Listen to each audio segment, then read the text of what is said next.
Hey boys and girls, we're back today for another story, and most of our Head Start boys and girls know this one. It's Caps for Sale, a tale of a peddler, some monkeys, and their monkey business. Now most of us know this one because this is a favorite for one of the staff at Candler Head Start. Yeah, can y'all name who it is? Most of y'all should know. If you said Miss Hunter, you're right. This is her favorite story of all time, and she loves to read this to our boys and girls. But today, I'm going to read it for y'all and for her. So here we go. Caps for Sale. And my boys and girls, y'all should know this. I want y'all to do this with me, okay? Once, there was a peddler who sold caps. But he was not like an ordinary peddler, carrying his wares on his back. He carried them on the top of his head. First, he had his own checked cap. Then a bunch of gray caps. Then a bunch of brown caps. Then a bunch of blue caps. And on the very top, a bunch of red caps. He walked up and down the streets, holding himself very straight so as not to upset his hats. As he went along, he called, "Caps! Caps for sale! 50 cents a cap! Caps! Caps for sale! 50 cents a cap!" One morning, he couldn't sell any caps. He walked up the street and he walked down the street calling, "Caps! Caps for sale! 50 cents a cap!" But nobody wanted any caps that morning. Nobody wanted even a red cap.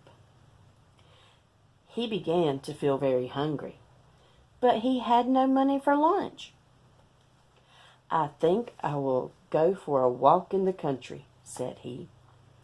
And he walked out of town slowly, slowly, so as not to upset his caps. He walked for a long time until he came to a great big tree. "That's a nice place for a nap," thought he. And he sat down very slowly under the tree and leaned back a little by little against the tree trunk so as not to disturb the caps on his head. Then he put up his hand to feel if they were straight. First his checked cap, then the gray caps, then the brown caps, then the blue caps, then the red caps on the very top. They were all there, so he went to sleep. He slept for a long time.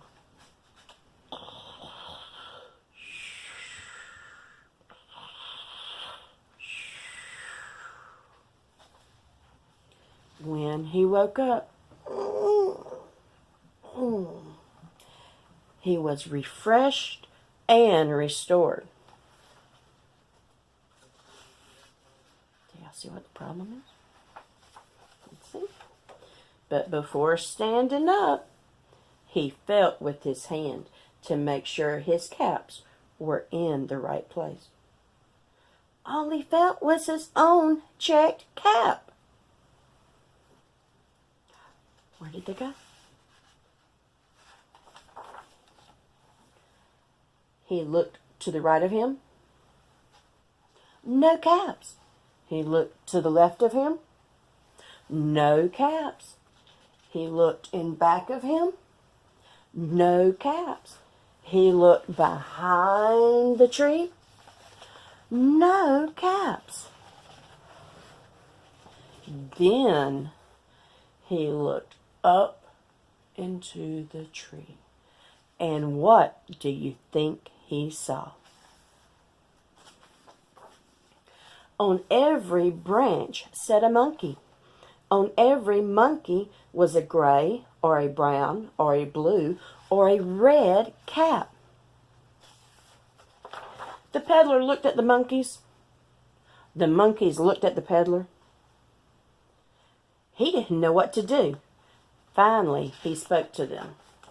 "You monkeys, you," he said, shaking a finger at them, "you give me back my hat."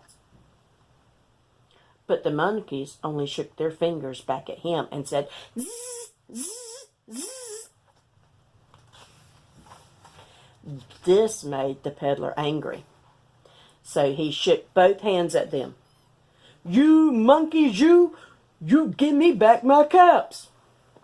But the monkeys only shook both their hands back at him and said, "Zzz, zzz, zzz."